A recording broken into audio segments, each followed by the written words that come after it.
गुरुर्ब्रह्मा गुरुर्विष्णू गुरुर्देवो महेश्वरा गुरु साक्षात परब्रह्म तस्मै श्री गुरवे नमः.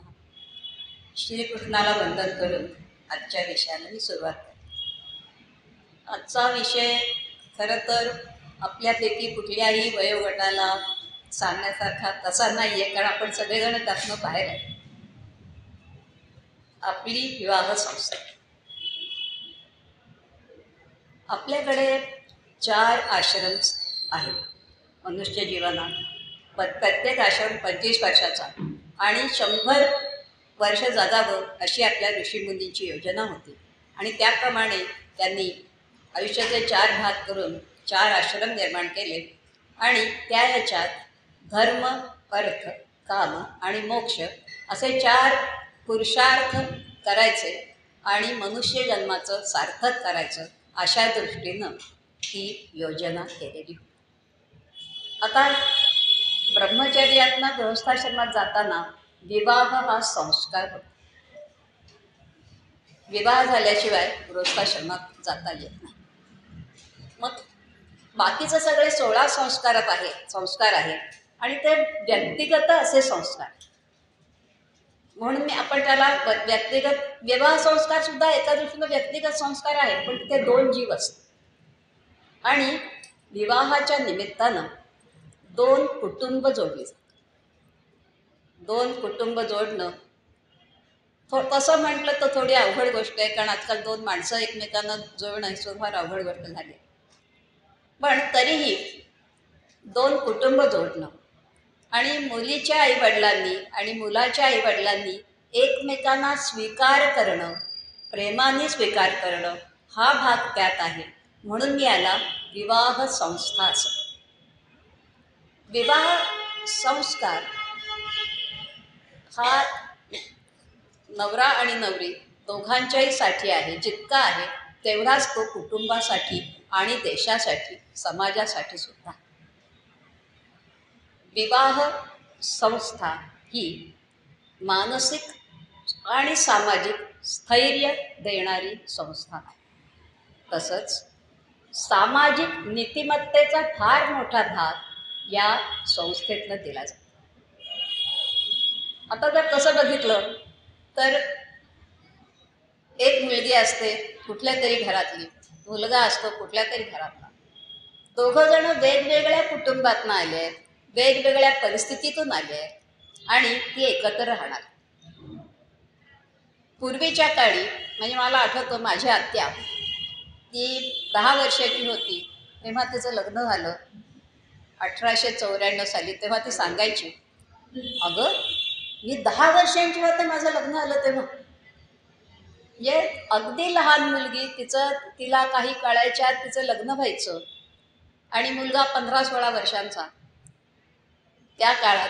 त्यामुळे नवरा नवरी साधारणपणे 7-8 वर्षाचं अंतर सहज असायचं. आणि त्यावेळेला अशी लहान मुलगी एका घरातून, म्हणजे आईवडिलांचे संस्कार अजून होत आहेत. 8 वर्षाची मुलगी, तिच्यावर घरात जे काही बघत आले असेल तेवढ्याच संस्कार आहेत. आणि ती मुलगी सासरी जाते आहे, त्यामुळे जे संस्कार होणं ते सगळे सासरच्या घरातून. तिला स्वतःचं असं व्यक्तिमत्व अजून माहेरच्या संस्कारातनं मिळालेलं नाही. त्यामुळे जे काही होतील संस्कार ते सगळे सासरच्या घराचे आहेत. आणि त्यामुळे भांडणं, मी नाही हे करणार, आमच्या माहेरी असं नसतं, माझ्या माहेरी असंच असतं, आईकडे असतं, वडिलां, हे काहीच जे आहे ते आपलं आहे. आणि म्हणजे मला खरंच त्यावेळच्या द्रष्ट्या लोकांचं कौतुक वाटतं की इतक्या लहानपणी लग्न झालेली मुलगी काही थोडे दिवस माहेरी येत असेल परत, पण जेव्हा ती संसार करायला योग्य झाली तेव्हा ती 13-14 वर्षाची मुलगी आपल्या घरी जाते. मग ती संस्था होते. म्हणजे विवाह संस्कार जरी वैयक्तिक असला तरी त्यानंतरचा जो भाग आहे तो संस्था निर्माण करतो किंवा संस्थेला अनुरूप असा सगळा त्याचा व्यवहार आहे. आणि म्हणून मी आपली विवाह संस्था असं म्हणतो. मग त्यावेळेला काय झालं की असं लक्षात घ्या की छोटी मुलगी आहे आणि ती सासरी जाणार. माहेरी लाडाकोडात वाढलेली मुलगी आपली आणि सासरी जाऊन तिला काही कमी पडू नये म्हणून मुलीचे आईवडील मुलीच्या सासूसाऱ्यांना धन गोदान किंवा अशा गोष्टी देतात जेणेकरून आपली मुलगी सुखात. त्याला पूर्वी हुंडा असं म्हणायचं किंवा वरदक्षिणा असं म्हणायचं. कारण मुलगी द्यायची, मुलगी कन्यादान. माझी एक विद्यार्थिनी होती, ती मला म्हणाली की मी काय बसतोय का माझं दान करायला. मी माझ्या वडिलांना सांगितलं मी नाही असं संस्कार वगैरे करून घेणार, मी रजिस्टर लग्न करणार. मलाही प्रश्न पडले की खरंच मुलगीच बसतोय का? का बरं कन्यादान सुचवलं असेल? काय कन्यादानाचा अर्थ असेल? म्हणजे ऋषीमुनीने ज्या अर्थी केलं त्या अर्थी काहीतरी त्याच्यात तथ्य आहे. मग मधूनही पण सांगितलं की कन्येचा सांभाळ पित्याने करायचा, नंतर पतीने करायचा आणि नंतर पुत्राने करायचा. न स्त्री स्वातंत्र्य आहे. मग असं कसं सांगितलं? आजची स्त्री तर एकदम पदर बांधून आहे की मी म्हणजे आता ओढणी बांधून सुद्धा म्हणूया की तसे आहे की नाही स्वातंत्र्य म्हणजे काय, मी स्वतंत्र व्यक्तिमत्व आहे. प्रत्येक जणच स्वतंत्र. आणि पण स्त्रीची नैतिकता तिचं शील हे सांभाळण्याची जबाबदारी लहानपणी पित्याची आणि त्या दृष्टीनं तिचा सांभाळ ही एक वस्तुदृष्टी त्या दृष्टीनं त्याच्याकडे बघितली की तिचं पालनपोषण तिची नीतिमत्ता हे पित्याने बघायचं आणि त्यानंतर पतीने बघायचं. कशासाठी? मग कन्यादान करून, कन्यादान म्हणजे कन्येचं दान जसं आहे तसं तिच्या नीतिमत्तेची तिची शील जपण्याची जबाबदारी पतीवर दिली. त्या अर्थी ते दान आहे. कन्येला देऊन टाकले असा त्याचा अर्थ नाही, पण एक जबाबदारी आहे, सामाजिक जबाबदारी. आणि दुसरी त्याच्यात एक गोष्ट आहे की ही एकाची व्हावी, अनेकांची नाही. ही फार मोठी सामाजिक नीतिमत्ता त्यात सामावलेली आहे. असं मी माझ्या गुरूंना विचारलं, मला नाही सांगता आल्याचं. मी ज्यांना गुरु मानते ते रामकृष्ण क्षीरसागर स्वामी दत्त संप्रदायाचे. त्यांनी खूप गोष्टी शिकवल्या, त्यात मला हा त्यांच्याकडनं शिकायला मिळालं की कन्यादान हे त्या अर्थी वस्तू नाही आहे, जबाबदारीची काय म्हणतो आपण, जबाबदारी वडिलांकडनं पतीकडे गेली आणि पतीकडनं नंतर पुत्राकडे. मग स्त्रीला त्या अर्थाने स्वातंत्र्य नाही. मग ती बाहेर जाते मी तिला स्वातंत्र्य नाही असं आहे का? तसं काही नाही. म्हणजे पूर्वीच्या काळी विद्वान बायका होत्याच.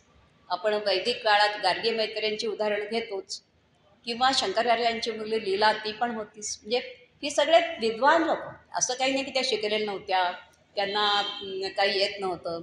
स्वतः कौसल्या रामाच्या आई त्यासुद्धा अतिशय विद्वान होत्या.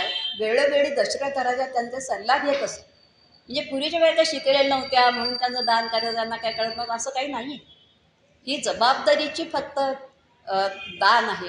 कन्यादान म्हणजे कन्येचं शील, कन्येची जबाबदारी याचं दान आहे आणि त्या अर्थी ते कन्यादान आहे आणि केवळ सामाजिक नीतिमत्ता जपावी या अर्थाने ते कन्यादान आहे असा त्याचा नक्की अर्थ.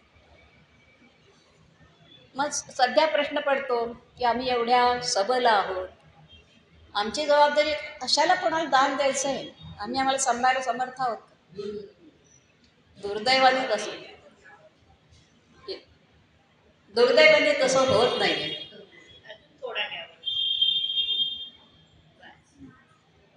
दुर्दैवाने तसं होत नाहीये. आपण जर बघितलं तर एक डॉक्टर असल्या मुलीचा सुद्धा काय झालं आपण पेपरमध्ये वाचलं. म्हणजे आजही सामाजिक परिस्थिती एवढी सुधारलेली नाही की स्त्रीकडे एक मूल्यवान किंवा एक आदरणीय बाब म्हणून बघितली जाईल असं नाही.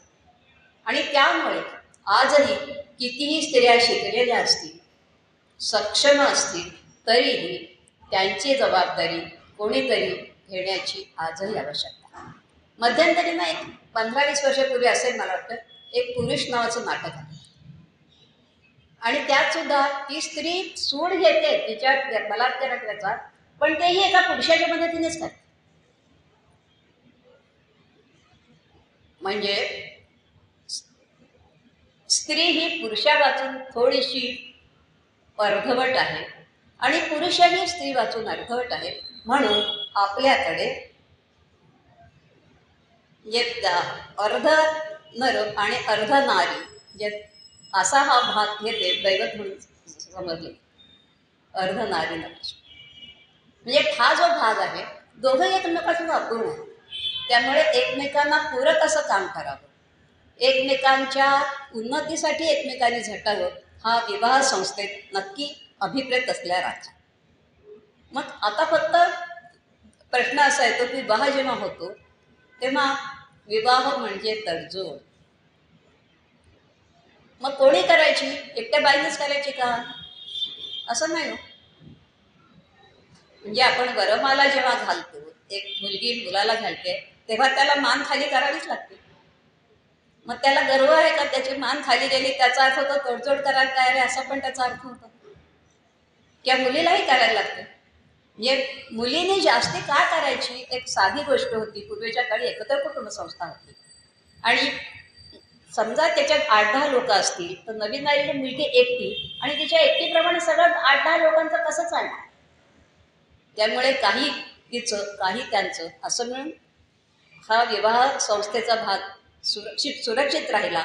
आणि पिढ्यानपिढ्या राहिल्यामुळे आपण असं बघा की आपण कुठल्या जगाच्या भागात कुठेही जाऊ, त्यांना 15 ते 20 हजार वर्षांची सांस्कृतिक ऐतिहासिक असा ठेवा कुठे आपला का राहिला सुरक्षित? माझी एक मैत्रीण आहे, ती परदेशात गेली होती आणि तिथे ती बँकेत नोकरी करायची आणि तिने बाकी सगळं बघितलं काय काय काय काय काय काय तर तिला एकाने सांगितलं तुमची संस्कृती चांगली काय राहिली तुम्हाला माहिती आहे का? तुमची कुटुंब संस्था खूप चांगली. आणि कुटुंब संस्था ही विवाह संस्थेतनं आलेला भाग. जितकी विवाह संस्था बळकट तितकी कुटुंब संस्था बळकट आणि जितकी कुटुंब संस्था बळकट तेवढं आपली संस्कृती चांगली राहते, धर्म चांगला राहतो आणि धर्म चांगला संस्कृती चांगली तर देश पण चांगला. किंवा आपण असं म्हटलं की देशाला प्रथम प्राधान्य दिलं, देश राहिला तर धर्म राहतो, धर्म राहिला तर संस्कृती राहते आणि संस्कृती टिकवण्यासाठी कुटुंब संस्था आणि त्यासाठी विवाह संस्था मजबूत असते. एकमेकांना समजून घेणं, एकमेकांसाठी तडजोड करणं हा त्याचा मुख्य धागा आहे. मग तडजोड एकानेच करायची का? नाही. कारण प्रत्येक घरात कोणाला काय आवडतं हे बघ घरातली स्त्री बघत असते आणि त्याप्रमाणे इतरांना आवडतं एकाच आवडतं म्हणून तेवढे पदार्थ केले जातात असं अजिबात नाही. एकत्र कुटुंबात मी वाढले त्यामुळे आम्हाला माहिती आहे की आम्हाला असं काही स्पेशल अटेन्शन होतं ह्याला आवडतं म्हणून त्याला दे नाही, इतर खातात ते आपण आणि पहिलं वाढलेलं खाल्लंच पाहिजे. हा तिथे मग तुम्हाला आवडलं ना दुसऱ्यांना नका पण पहिलं वाढलेलं खाल्लं. हा जो भाग आहे ती मजबूत व्यवस्था असल्यामुळेच. आणि गेल्या 150-200 वर्षात जर आपण बघितलं तर पैशाला खूप प्राधान्य दिलं गेलं आणि आज तर खूपच झालं. म्हणजे आपली विवाह संस्था मोडकळीस त्यामुळे कशी येते त्याचं मी आपल्याला उदाहरण.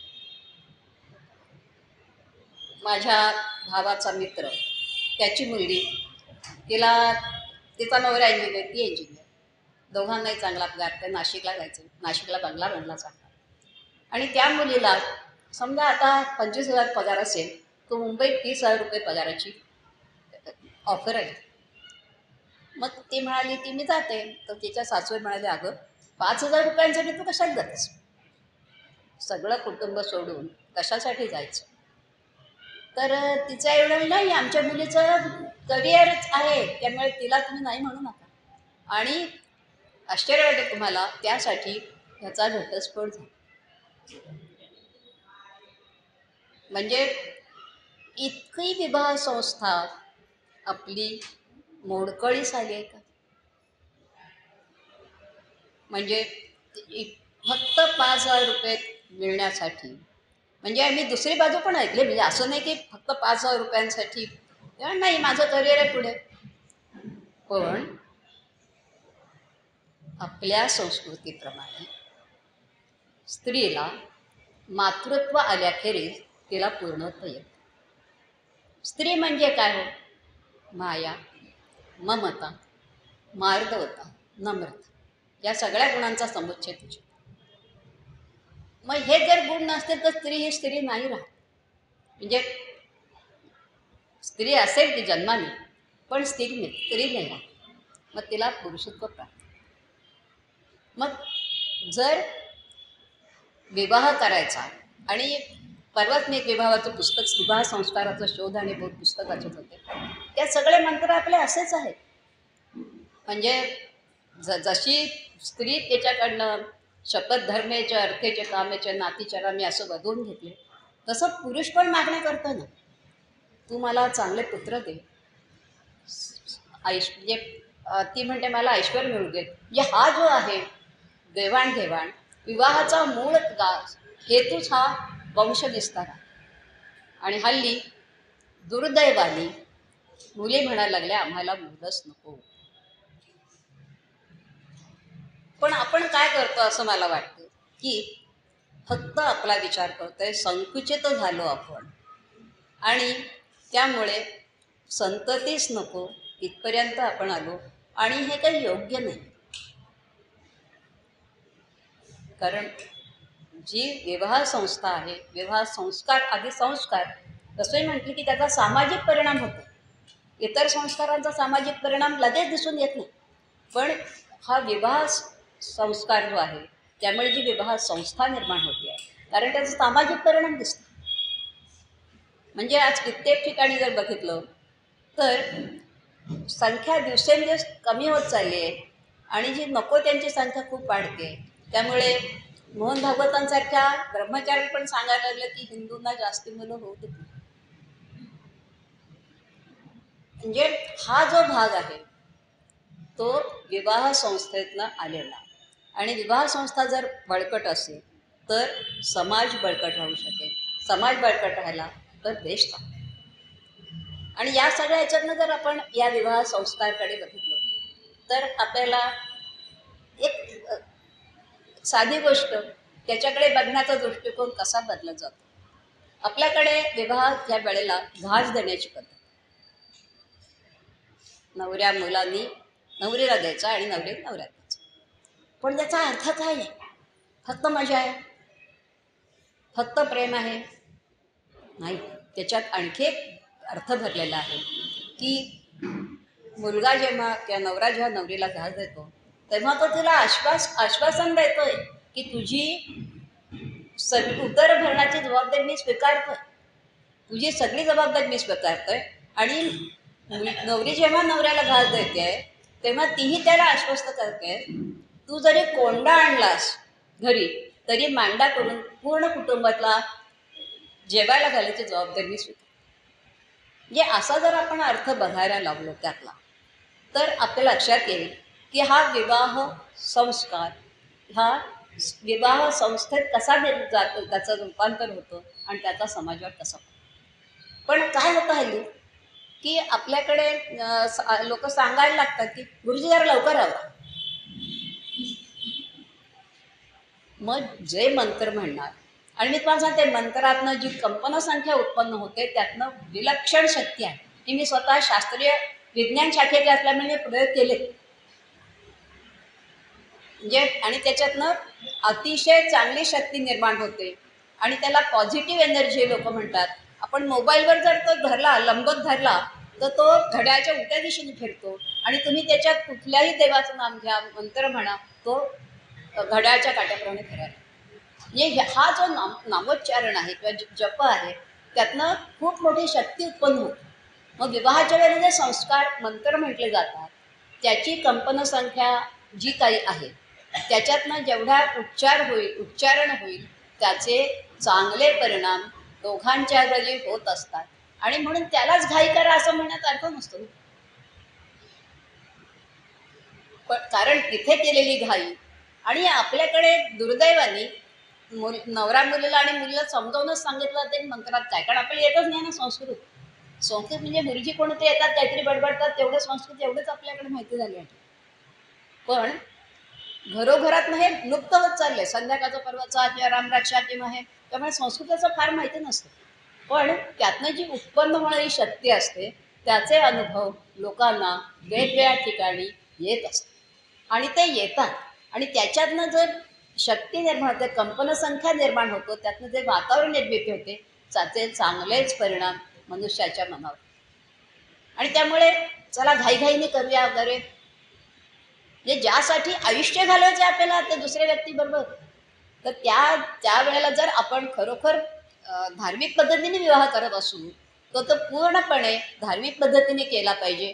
कारण विवाह हा करार नाही की कधी आलं मनात मोडून टाकला असं. म्हणजे सध्या आपण जर बघितलं तर आता मी पूर्वीच्या काळचं उदाहरण दिलं, मुली लहान होत्या, आता मुली मोठ्या असतात, शिकतात. खूप खूप चांगली गोष्ट आहे. मुलींनी शिकलंच पाहिजे, सवरलं पाहिजे, कारण त्यांना सजगच झालं पाहिजे काय काय चाललंय काय नाही चाललं, आणि हे आपल्याला कळलं पाहिजे. तरच आपण आपल्या मुलांना शिकवू शकू पुढे.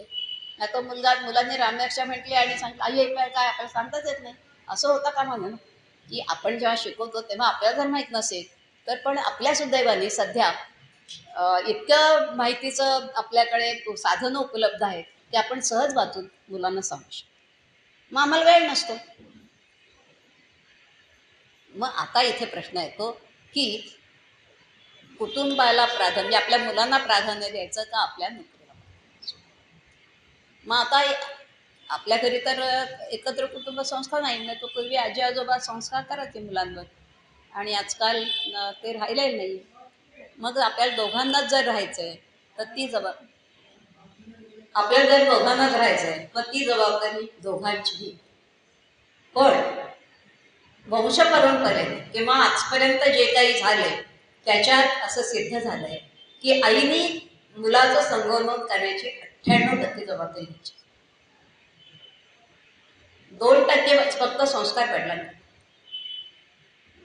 त्यामुळे विवाह संस्था मी चार म्हणते की विवाह हाच मुली संततीसाठी आहे, आणि संतती जर झाली तर तिच्यावर संस्कार करण्याची जबाबदारी पूर्णतः आईची आहे. संगोपन करण्याची जबाबदारी आईवर आहे, सांभाळ नाही. सांभाळ आणि संगोपन याच्यात फरक आहे. संगोपनाच्यात प्रेम पण येतं, आदर पण येतं, भीती पण येते, मार पण येतो. सांभाळ फक्त खाणं पिणं खायला घातलं, मुलाला हवं तसं करून दिलं, हा सांभाळ. संगोपन तर संगोपनाची जबाबदारी जर स्त्रीवर आहे तर तिने ती पूर्ण पार पाडली पाहिजे. म्हणजे जितकं शक्य होईल तितकं आपण त्यावेळेला नवऱ्याची म्हणजे बरोबरी करण्यात काहीही अर्थ नाही. कारण मी स्त्री आहे आणि मी त्याला जन्म दिला, त्यामुळे माझे जी त्याच्यात जास्ती प्रमाणात किंवा माझे गुण त्याच्यात जास्ती प्रमाणात आहेत, संस्कार माझ्यावर जाणार आहेत, त्याच्यावर मी ज्या पद्धतीने त्याला खायला प्यायला घालणार ते सगळे त्याच्यात येणार आहे. आणि मग मुलाला आईबद्दल प्रेम वाटतं, जे धाक वाटला तरी प्रेम पण तेवढंच वाटतं. आणि हा जो भाग आहे हा कुटुंब संस्कारात आलाय, संस्थेत आलाय. म्हणजे स्त्रीने त्यासाठी कष्ट करायला हवेत, कारण जन्म देणं सोपं आहे, पण आपल्याला दाईने आई व्हायचं. आणि त्यामुळे ती जबाबदारी सांभाळण्यासाठी म्हणून आईलाच कष्ट करा. आणि मग नोकरी आणि हे दोन्ही कसरत कार्याचे असतं ते आपल्याला करा, पण नोकरीला काढण्यासाठी तिने कसरत करावीच लागते, काही त्याला येणार नाही. म्हणजे मुलासाठी वेळ देणं हे आपलं कर्तव्य आहे. माझी एक विद्यार्थिनी ती मला म्हणाली मॅडम मला प्रमोशन मिळणार होतं पण नाही मिळालं मला. म्हटलं चांगलं झालं की तुला एवढा नवसाचा असेल मुलगा झाला तू जास्ती वेळ देऊ शकते, तुला कशाला प्रमोशन पाहिजे मला सांग. जास्ती पगारासाठी फक्त का तुला कामाचं समाधान जास्ती मिळाले त्याच्यात. म्हणलं नाही काम तेच राहणार आहे फक्त पैसे. म्हटलं मग कशासाठी तुला पाहिजे, वेळ जास्ती वेळ लागला की नाही, मग तुझ्या मुलाला कोण बघणार. ते म्हणाले हे बरोबर आहे, म्हणजे मी नाही हे करणार. म्हणजे हा जो भाग आहे कोणीतरी समजत तिला आई नाही दुर्दैवानी. त्यामुळे मी तिला सांगितलं मॅडम तुम्ही बरोबर सांगितलं, आता मी नाही असं विचार. म्हणजे जर पितृत्व पिता होणं सोपं आहे, पितृत्व निभावणं अवघड आहे हे तितकंच. कारण पित्याचा आश्वासक धाक हा मुलांच्या वाढीला निकोप वाढीला उपयोगी पडतो. की काही झालं तरी आहेत माझे बाबा, मला तेच हे करते. जसं आईची माया आहे तसं बाबांचं नाही. म्हणून विवाह हा दोन व्यक्तीत असल्यामुळे आणि त्याचा सगळीकडे समाजावर परिणाम होत असल्यामुळे आपण याला विवाह संस्कारातनं निर्माण झालेली विवाह संस्कार हा भाग. मग सध्या काय झालंय की मुली शिकतात, आईवडील त्यांना खर्च करून शिकवतात. पूर्वीच्या काळी हुंडा देण्याची पद्धत होती, पण ही कशी आली माहिती आहे का? गावातली एक मुलगी, ती तिचं लग्न होणार आहे. मग गावातली मुलगी म्हणजे एका घराची नाही, ती सगळ्या गावाची मुलगी आहे. आणि मग तिचं लग्न म्हणजे सगळ्यांना आपलं उत्तरदायित्व समजतात. आणि त्याच्यातनं आहेर देण्याची पद्धत. म्हणजे हुंड्यात मी सांगितलं की हुंडा, आपली मुलगी दुसरीकडे जाणार आहे तर आई वडील द्यायचे की बाबा आमच्या मुलीला सुखात ठेव, तुम्ही घ्या पैसे पण मुलीला सुखात ठेव, लहान मुलगी आमची तेवढी. पण आहेर देण्याची पद्धत त्यातनं झाली की गावाची मुलगी आहे, सगळ्या प्रत्येकालाच वाटतं कारण माझ्या मुलीचं लग्न आहे, मग तिला आपण काहीतरी द्यायला पाहिजे, त्याच्यावरनं आहेर आहे. आणि पूर्वीच्या काळी फक्त मुलीलाच आहेर असायचा, मुलाला आहेर नसायचा. आणि त्यातनं परतीचा आहेर ही भानगड नव्हती. म्हणजे मध्यंतरी मी वाचलं होतं की एक डॉक्टर आजारी होते आणि ते आदिवासी भागात काम करायचे. त्यांना आदिवासी लोक खूप भेटायला यायचे आणि त्यांना त्यांच्या उशाखाली काय त्यांना शक्य असेल तेवढे पैसे ठेवायचे. नुसतं जाऊन चौकशी करून फुकटचे सल्ले नाही, हे असं करायला पाहिजे, तसं करावं, असं करा तसं. पण हा जो भाग आहे, आत्मीयतेचा भाग आहे, तुम्हाला जो लाखोंचा खर्च असेल पण माझा 1 रुपया त्याच्यात, म्हणजे हा जो यातली भावना महत्वाची. तसं विवाह करताना किंवा मुलाला जन्म देताना आपण मातृत्व कसं निभावतो, पितृत्व कसं निभावतो, आणि याचं कारण जी पुढची पिढी आहे ती समाजाचा एक भाग आहे. आणि त्याला घडवणं हे नक्कीच आपलं उत्तरदायित्व आहे, कारण आपण त्यांना जन्म दिला, त्यांनी जन्म मागितलेला नाही. आणि मुळातच विवाह संस्कार जर संततीसाठी, कुटुंब विस्तारासाठी असेल तर मुलाला जन्म देणारच नाही हे म्हणणंही चुकीचं. म्हणजे मला भूक तर लागली आहे पण मला जेवायचं नाही असं नाही होतं. म्हणजे मुलं व्हावीत म्हणून मी लग्न केलं आणि मला मुलंच नको, असं चालत नाही, चालायला पण. शेवटी आपण जेव्हा समाजात राहतो तेव्हा समाजाप्रती आपलं नक्की उत्तरदायित्व असतं. आणि हे सगळं उत्तरदायित्व पूर्वीच्या काळी लोक निभावत असत. मला आठवतं की वाडा संस्कृतीमध्ये आम्ही सगळेजण वाड्यात राहिलो. आमच्या घराला कधीच कुलूप नसायचं. कडी लावून गेले की हा जवळपास कुठेतरी गेले असते, आणि कुलूप लावायचं म्हणजे सगळ्यांना माहिती असायचं की आमच्या आमच्या ठिकाणी गेले. आज असं होतं का? फ्लॅटमध्ये शेजारी कोण राहिले सुद्धा आपल्याला माहिती नाही. आणि हे दिवसेंदिवस फार वाढतंय, जे अतिशय धोकादायक. म्हणजे कुटुंब संस्थेतनं, विवाह संस्थेतून कुटुंब संस्था, कुटुंब संस्थेतून समाज, हा जो भाग आहे तो खरोखर विचार करण्यासारखा आहे. आणि आपल्या ऋषीमुनींनी जो त्याच्यात घालून दिलेत आदर्श किंवा ज्या पद्धतीने करावं असं सांगितलंय, तर ती पद्धत खरोखर आजही लागू आहे सध्याच्या कॉम्प्युटरच्या युगात सुद्धा. मग विवाह करताना किंवा विवाह ठरवताना पूर्वीच्या काळी पत्रिका भेटायची. आता काही लोक असं म्हणतात आमच्या पत्रिका नाही बघितल्या पण आमचा विवाह छान झाला, उत्तम. पण ज्यांना पत्रिका खरोखर चांगली कळते ते असं बघतात की सुप्त गुणांचा एकमेकांच्या सहवासात विकास झाला. प्रत्येकाच्या अंगी काही सुप्त गुण असतात आणि ते मुलाच्या सहवासात गेल्यावर मुलीचे त्याचा विकास होईल किंवा मुलाच्या सुप्त गुणांचा पण विकास होईल. त्यासाठी एक पत्रिका. जे सध्या ब्लड ग्रुप बघतात लोक, चांगली गोष्ट आहे.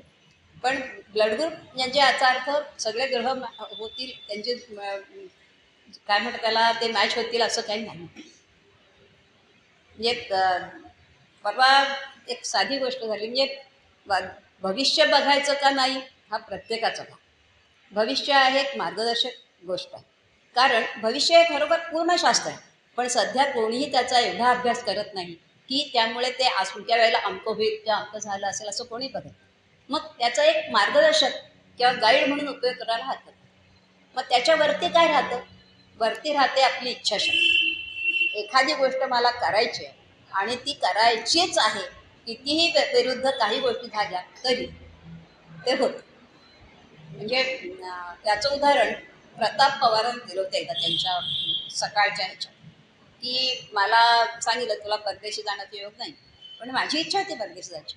मग ती इतकी प्रचंड होती की मी गेलो आणि त्या ज्योतिषाला नंतर सांगितलं की तेव्हा नाही, ज्याची इच्छाशक्ती एवढी प्रबळ आहे त्याला ज्योतिष काय आठवून घेणार, पण तुमचा योग नाही.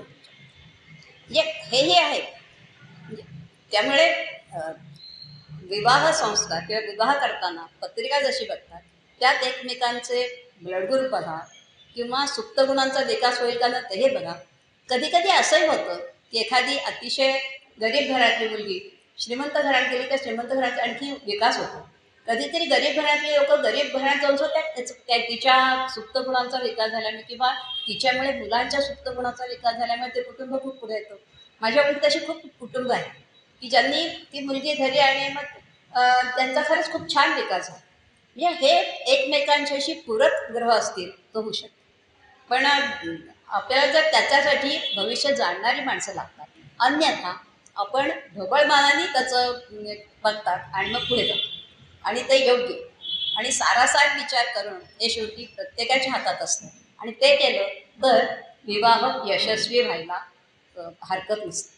आता साधी गोष्ट आहे की आपण जेव्हा कोणाकडेही जातो तेव्हा पाहुणचार नावाची या बसा.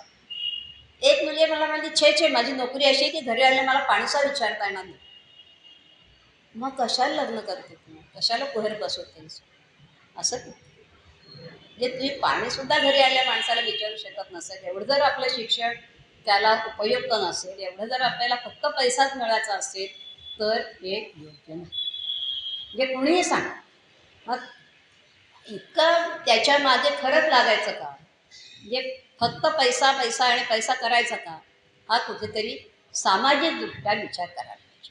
कारण शेवटी माणूस हा समाजात राहणारा, त्याला एकटं कधी राहता येत आणि त्यामुळे मला कोणीच नको, माझा पैसा मला पुरेल असं कधीही होत नाही. केवळ पैशातनं कधीही समाधान मिळत नाही आणि त्यामुळे विवाह संस्था ही जी आहे ती एकमेकांना अनुकूल असणं, एकमेकांना प्रतिकूल असतील तरीसुद्धा शेवटी तडजोड करून एकमेकांना अनुकूल होणं, एकमेकांसाठी त्याग करणं याच्यावरच आधारित. आणि जेवढी आपली विवाह संस्था मजबूत असेल तेवढा समाज मजबूत राहील आणि समाज मजबूत राहिला तर देश मजबूत. शेवटी सगळं देशाशी आहे, म्हणजे समाजाशी आहे, देशाशी आहे. पूर्वी अनेक धर्म वगैरे असं काहीच नव्हतं, त्यामुळे एकच वैदिक धर्म होता आणि त्यामुळे समाज हा जो भाग आहे, कल्पना जी आहे ती साधारणपणे 15 ते 20,000 वर्षांपूर्वीची आपली संस्कृती आणि त्याच्यात ती पुरुषप्रधान संस्कृती. त्यामुळे मुली कितीही शिकल्या तरीसुद्धा त्यांना तडजोड करावीच आणि करणं हे हितावह. एक साधी गोष्ट सांगते मी तुम्हाला. माझी भाची आहे सख्या बहिणीची, तिचं लग्न ठरलं. आम्हाला काही त्या फारशी चौकशी ओळखीचे होते, फार चौकशी केली नाही, पण त्यांच्याकडे खाणारे पिणारे सगळे लोक होते. तिला खूप त्रास झाला, पण तिला सगळेजण खूप हसायचे सुद्धा. पण तिने तक्रार केली आईकडे, आई असं असं होतं, मला सगळेजण चिडवतात खूप. मी माझी आईने तिला सांगितलं तुला मारतात का नाही, तुला खायला देतात का देतात, तुला आणखी कष्ट करतात नाही. त्यामुळे थोडे दिवस लागतील, थोड्या दिवसांनी ते बदलतील. आणि तुम्हाला खरंच सांगते त्यांच्या घरात पूर्णपणे पालट झाला आणि तिचा शब्द हा सगळीकडे मानला. हे असं आहे का, असं नाही का करायचं नाही, पण याला तिला कित्येक वर्ष द्या. म्हणजे जे काही करायचं त्यासाठी तडजोड, जे काही करायचं त्यासाठी आपली खूप पेशन्स लागतो ह्यात, की रागवायचं नाही मुलांना. मुलं पूर्णपणे तिच्यासारखी झाली, पूर्ण संस्कारी झाली. पण हा जो योग आला किंवा तिने जे धैर्य दाखवलं त्याच्यातनं हे सगळं झालं. अन्यथा घटस्फोट आणि माघारी येणं हे पण साधी गोष्ट आहे हो. माझ्या लहानपणी घटस्फोट हा शब्दच नाही मी कधी ऐकला, म्हणजे असं कधीच नाही ऐकला. आणि हल्ली घरोघरी दिसतं चित्र. असं का बरं? म्हणजे फाजील वैयक्तिक स्वातंत्र्याच्या कल्पना. आपण एकटं राहू शकतो का आणि त्यात समाधान मिळतं का? ज्याला समाधान मिळत असेल त्याने अवश्य एकटं राहावं. पण हा जेव्हा आपण समाजात राहतो, मग पूर्वीच्या ऋषीमुनींसारखं एकटे जाऊन राहावं कुठेतरी, त्याचा समाजाशी काहीच संबंध नाही. पण असं होत नाही ना, कोणीतरी आपल्याला बोलायला लागतं ना. रोबोट जरी झालं तर किती बोलेल, तुमच्यासारखं बोलेल का? यंत्रमानव आला होय असं होईल का? त्याच्या मर्यादा आहेत ना. जरी आर्टिफिशियल इंटेलिजन्स किती असला तरी त्याला शिकवलं तेवढं आणि थोडंफार तो म्हणजे त्याचा पुढे मागे करू शकेल विचार करून. पण माणसासारखा जिवंत माणूस जो आहे त्याच्याशी आपण जे बोलू शकू, त्याच्याशी विनिमय करू शकू, ते दुसऱ्या कशानेही होणार नाही. मग त्याच्या दुसरा पर्याय लोक जातात की आम्हाला लग्नच नाही करायचं. पण लग्न न करून आपल्या आईवडील आपले किती दिवस पूर्ण, म्हणजे मुलगा काय मुलगी काय, मग आई वडिलांच्या पैशात आपण एकटं राहून चालणार आहे का आपल्याला एकटं राहायला, तेवढी तयारी आहे का आपली. तसं मी म्हणतं तसं आपण माणूस हा समाजप्रिय प्राणी, त्याला एकटं राहायला सहसा आवडत. काहीतरी किती कटकट झाली तेव्हा कोणीतरी आहे. म्हणजे कुत्र्याची सुद्धा सोबत लोकांना आजकाल परवडायला लागते की आमचा कुत्रा, आणि त्याच्यावर माणसापेक्षा जास्त प्रेम करतात. पण जे माणसासारखी माणसं जी आहेत ती जर तशीच चांगली व्हावी असं तर कुटुंब संस्था हा महत्त्वाचा गाभा त्याच्या. आणि कुटुंब संस्थेचा गाभा विवाह संस्कार आहे. आणि विवाह संस्कारातनं या सगळ्या गोष्टी. तर एक साधी हे देतो तुम्हाला की एक मुलगा आला आणि म्हणाला की लग्न झालं, त्यांच्या पसंतीनेच लग्न केलं, आणि काही दिवसांनी मला नाही आवडत माझी बाई,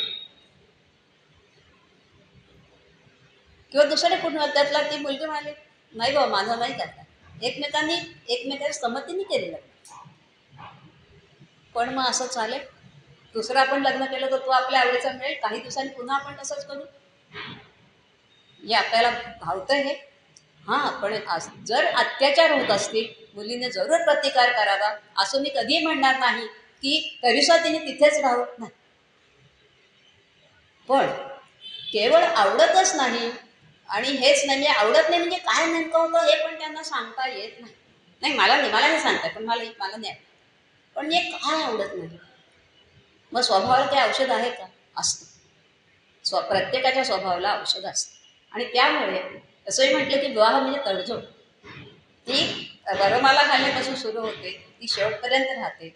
आणि शेवटी काय आहे की विवाह करून एकत्र राहायचे, सुरुवातीला एकमेकांना जाणून घेण्यात काही दिवस जातात, पण नंतर एकमेकांची सवय पण झाली. आणि ती सवय इतकी होते की माझे काका नेहमी सांगायचे यशस्वी विवाह कशाला म्हणायचे.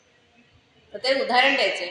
त्यांच्या शेजारी एक 80 वर्षाचे गृहस्थ राहायचे आणि 75 वर्षे त्यांची बायको. तर म्हणे तिला असं वाटलं की आता उन्हाळा आहे, यांना सरबत द्यावं.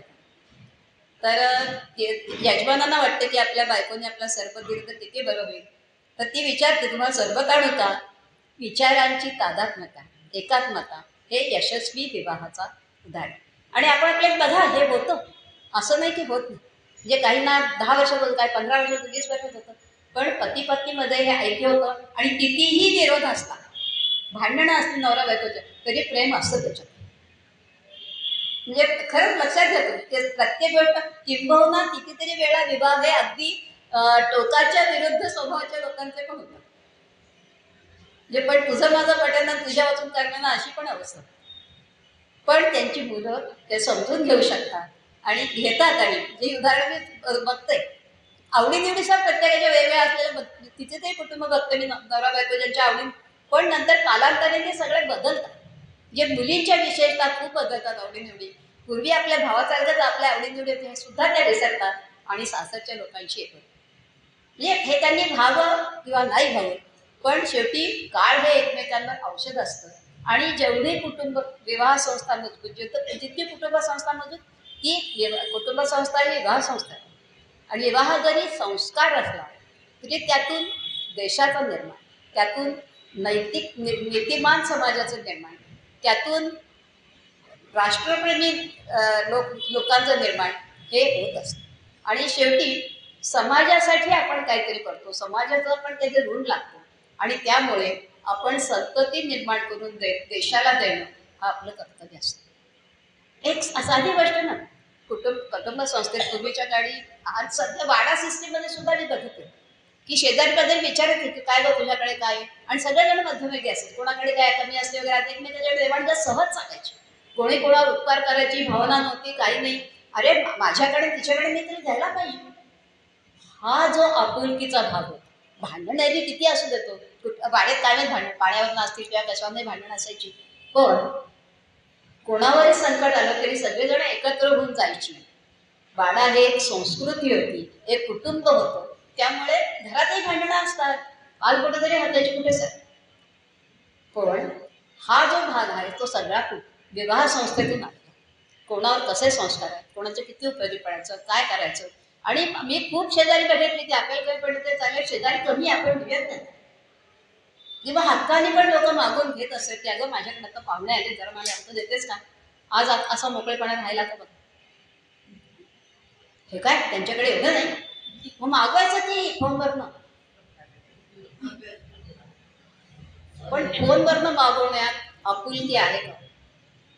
आणि पुन्हा आपण पर्यावरण पर्यावरण पर्यावरण म्हणत असतो. आपण बाहेरनं गोष्टी मागवतात, किती प्लास्टिक येतं बघ. त्याच्यात सगळ्याचा तालमेळ जर घालायचा झाला तर मला असं वाटतं की विवाह संस्कारातनं विवाह संस्था खूप मजबूत पाहिजे, जेणेकरून कुटुंब संस्था मजबूत राहील. आणि कुटुंब संस्था मजबूत राहिली तर एक चांगल्या देशाचा देश निर्माण होईल, चांगला देश म्हणून आपण काहीतरी करू शकू. आणि त्यामुळे मुलींनी सुद्धा स्वभावातली, पुरुषांनी पण घाललं पाहिजे मुरड, प्रश्नच नाही. कारण शेवटी बायको हे स्वतंत्र व्यक्तिमत्व आहे, पुरुष हे स्वतंत्र व्यक्तिमत्व आहे. पण दोघांनी एकमेकांसाठी थोडासा थोडासा त्याग करत करत आपला संसार करायचा आहे. आणि संसार एवढ्यासाठी करायचं की शेवटी आपण समाजाचं देणं करायचं. थोडा उपभोग आहे, कारण असं म्हणतात की स्त्री ही क्षणाची पत्नी आणि अनंत काळची माता असते. नवऱ्याकडे सुद्धा तिला मुलासारखं बघायला येतं. पण म्हणजे हा स्त्रीनेच काय पत्ता घेतला का? नाही हो, तो तिचा स्वभाव आहे, निसर्ग निर्मिती आहे. किंवा जसंही म्हटलं की सेवाभाव हा प्रत्येक स्त्रीच्या ठिकाणी आहे. मातृत्व, माया, ममता, कोमलता हे सगळं त्यांच्या ठिकाणी आहे. आणि त्यामुळे जर विवाह संस्था यशस्वी व्हायची असेल तर स्त्रियांना जास्ती सुरुवातीला तरी तडजोड करावी लागते, स्वतःच्या स्वभावाला मुरड घालायला लागते. पण शेवटी तिच्या मनासारखं सगळं होत जातं. असं मी खूप अनुभवातनं, मी माझ्या अनुभवातनं पण शिकले की शेवटी आपल्या पण काही दिवस तरी आपल्याला पूर्णपणे तडजोड करत राहायला लागतं. आणि लोकांची मनं जिंकतात. लोकांची मनं जिंकण्यासाठी तडजोड आवश्यकच असते. आणि लोकांनी म्हणत तरी काय नाही, मला काय नाही, मला 70 लाखाचं पॅकेज. अरे 70 लाखाच्या पॅकेजने खाता नाही आहे. 75 लाखाचं पॅकेज खायला प्यायला होतं की नाही पडत. कोणीतरी मायेचा हात पाठवायला राहावा असेल तर तडजोड आवश्यक असते. मग माया तुम्ही तुमच्यावर काय करावी? काहीतरी तुम्ही दिलं तर कोणीतरी दिलं, म्हणून आधी द्यावं मग घ्यावं हवं तर. तिथून नाही, म्हणजे हा जो भाग आहे आपण पेरत जायचा, तर तो पेरत जाता जाता कुठे उगवेल कसं उगवेल माहीत नाही आपल्याला, पण पेरत तर यायला पाहिजे, कुठेतरी उपयोगी पडलं पाहिजे. मग हा सगळा संस्कार कुठे येतो? हा विवाह संस्थेत. विवाह हा जरी वैयक्तिक संस्कार असला, जे 2 लोकांवर असला, तरी त्याचे परिणाम सगळ्या समाजावर होतात. आणि विवाह संस्था चांगली, कुटुंब संस्था चांगली. आणि त्यामुळे मला असं वाटतं की विवाह संस्था ही अतिशय मजबूत व्हावी. आता आपण एवढे शिकलेले मुलं असतात, त्यांनी समजून घ्यावं ना. आपण जर धार्मिक पद्धतीने विवाह करतोय तर काय मंत्र म्हणतात गुरुजी, तर तिकडे लक्षच नाही. मग हे कसं दिसतोय, काय दिसतोय असं नाही ना. मग फोटो सेशनपेक्षा आपल्या आयुष्यावर त्याचा काय परिणाम होणार आहे हे तरी जास्ती बघितलं. आणि हे सांगण्याची खरंच खूप आवश्यकता आहे. दुर्दैवाने इथे सगळेजण जे आहेत ते सगळेजण याच्यातनं गेलेले आहेत, तरुण मुलं कोणीच नाही आहेत. त्यामुळे मी माझं आता इथे थांबवते. श्री गुरु.